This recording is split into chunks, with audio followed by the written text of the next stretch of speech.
हमारे चैनल जियो कक्षा में आपका स्वागत है। भूगोल ने हमेशा मानव समाज को आकार देने में महत्वपूर्ण भूमिका निभाई है। आज हम भारतीय भूगोल के विकास और उन प्रमुख भूगोलवेत्ताओं के योगदान के बारे में चर्चा करेंगे जिन्होंने इस विषय को नई दिशा दी। भारत में भूगोल का यह प्रारंभिक काल एक विकासात्मक चरण था।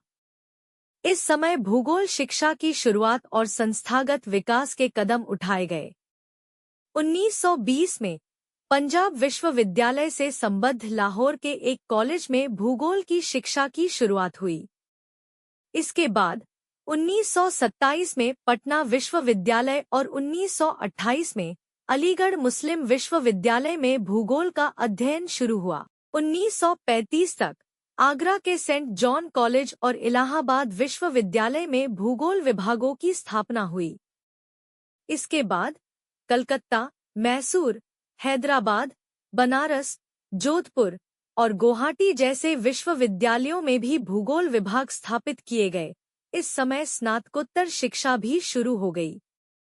1935 के बाद अलीगढ़, कलकत्ता, बनारस, लुधियाना, मद्रास, इलाहाबाद और पटना में भूगोल के मास्टर डिग्री कार्यक्रम शुरू किए गए। प्रारंभिक काल के प्रमुख भूगोलवेत्ताओं में शामिल हैं S.P. चटर्जी, जो भौतिक भूगोल के अग्रणी थे, H.L. छिब्बर, जिन्होंने अर्थशास्त्र और भूगोल में इंटरडिसिप्लिनरी शोध किया, R.N. दुबे, जिन्होंने आर्थिक भूगोल में योगदान दिया, जॉर्ज कुरियन, जिन्होंने संसाधन भूगोल में महत्वपूर्ण काम किया, ताहिर रिजवी, जिन्होंने गणितीय भूगोल में महत्वपूर्ण योगदान दिया, S.M. अली, जिन्होंने मानचित्रण और शिक्षा के क्षेत्र में योगदान किया।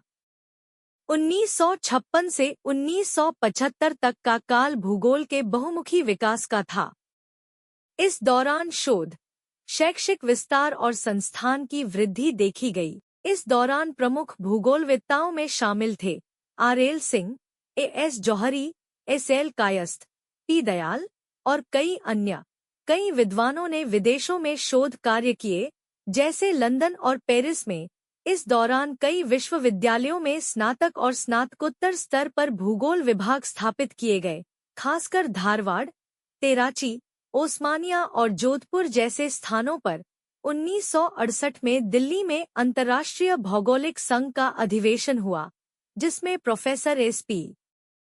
चटर्जी ने अध्यक्षता की। इस दौरान the geography, Aligarh, geographical review of India, Kolkata, the national geographical journal of India, Varanasi और कई अन्य पत्रिकाओं का प्रकाशन हुआ। 1975 के बाद भूगोल का अध्ययन और भी व्यापक हुआ। इस समय भूगोल का अध्ययन शहरी क्षेत्रों और कस्बों तक फैल गया। PhD और M.Phil कार्यक्रमों के आरंभ के साथ भूगोल का अध्ययन और गहरा हुआ। नई तकनीकों जैसे GIS, जियोग्राफिक इंफॉर्मेशन सिस्टम्स और रिमोट सेंसिंग का उपयोग किया जाने लगा। इस समय भूगोल ने शहरी नियोजन, सामाजिक-आर्थिक विकास और पर्यावरण संरक्षण जैसे नए विचारों को अपने शोध में शामिल किया। भूगोल को अब प्रादेशिक असंतुलन, आर्थिक असमानता और सामाजिक समस्याओं के अध्ययन में भी जोड़ा गया।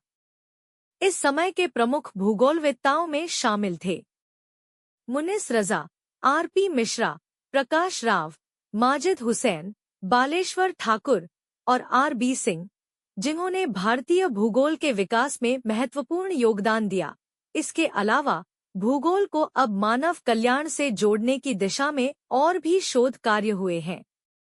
कई विद्वानों ने भारतीय भाषाओं में भूगोल की पाठ्य पुस्तकों का प्रकाशन किया है, जिससे यह विषय अधिक लोकप्रिय हुआ है।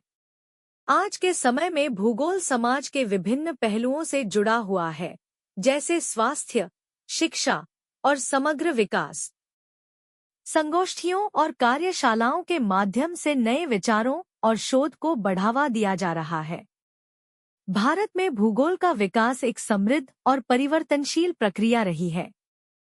प्रारंभिक अवस्था से लेकर आज तक भूगोल ने अपने अध्ययन के क्षेत्र में विस्तार और गहराई प्राप्त की है। इस यात्रा ने न केवल हमारी भौगोलिक स्थिति को समझने में मदद की, बल्कि हमारे समाज की जटिलताओं, पर्यावरण संकट और विकास से जुड़े मुद्दों को भी उजागर किया है। हमारे वीडियो को देखने के लिए धन्यवाद।